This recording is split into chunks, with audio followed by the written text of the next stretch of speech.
Here's the audience.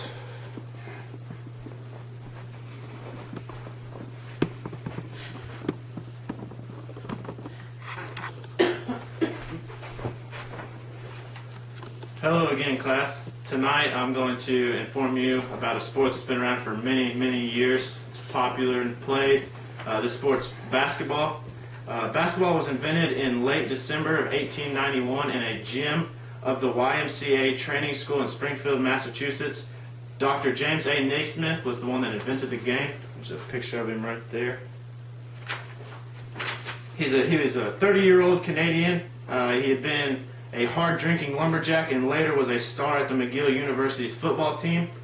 He arrived in Springfield in 1890 as a general teacher and athletic director, and in the later years he was asked to create a sport in the winter months to where it'd keep the athletes in shape when they had off-season.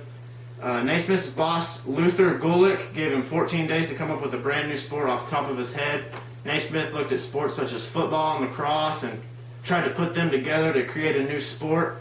He came up with the basic idea of a non-contact ball handling game where players were required to pass the ball rather than run with it. But then he got the problem of how do they score. He came up with the idea of using peach baskets.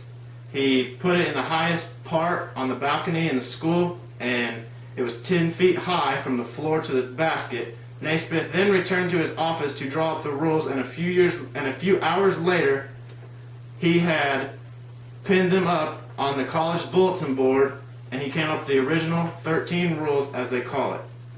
Some of the 13 rules: the ball may be thrown in any direction with one or both hands. The ball may be batted in any direction or thrown with one or both hands. A player cannot run with the ball. A player must throw it. If they can't catch it and run with it or anything like that. When they catch it, they got to stop. The ball must be held in or between the hands. They can't hold it in their arms or anything like that. No shouldering, holding, pushing, tripping, or sticking in any way of the person of an opponent shall be allowed.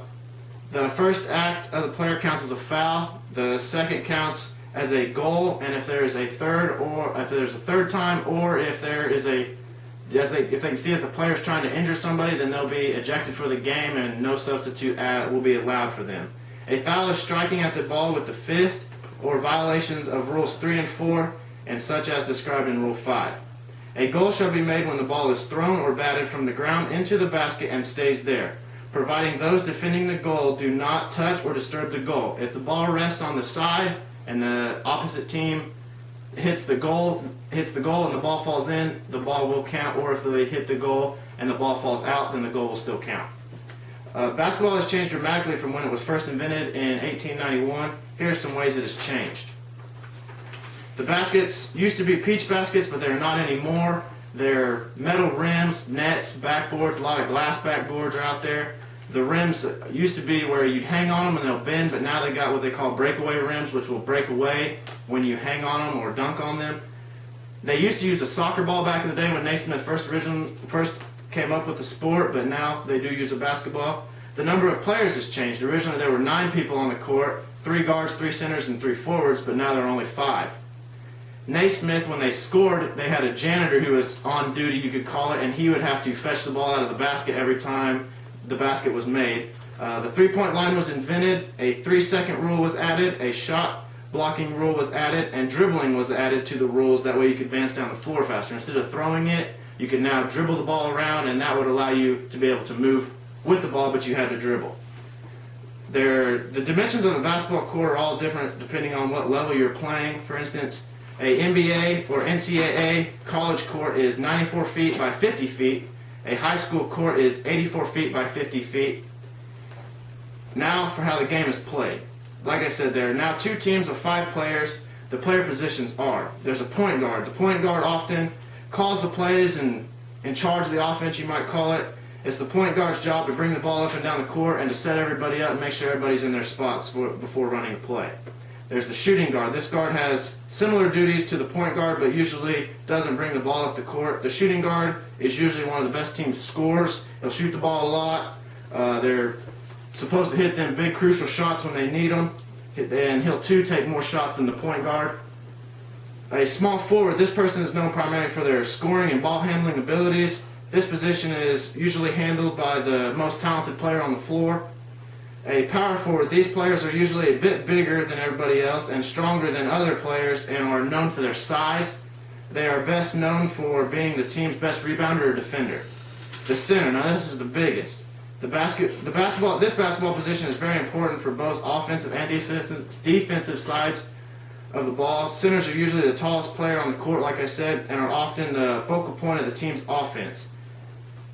Alright, now I'm going to show you guys a short clip that I found on the internet today. It's a video of last night's game between Miami Heat and the Indiana Pacers. Dwayne Wade threw a full court alley-oop pass to LeBron James. His pass was about 90 to 92 feet. And I'm going to zoom it in over here so you guys can see that.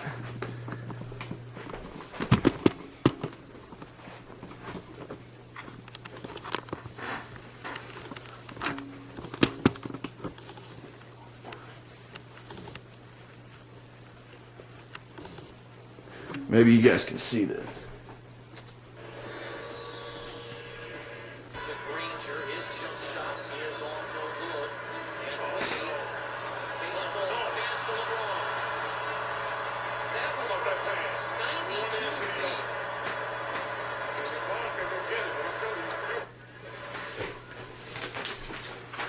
Also, my sources for this is btinternet.com, hoopsvib.com, newsdial.com, World Encyclopedia, youtube.com. I want to thank you guys for listening to my speech tonight. Thank you guys.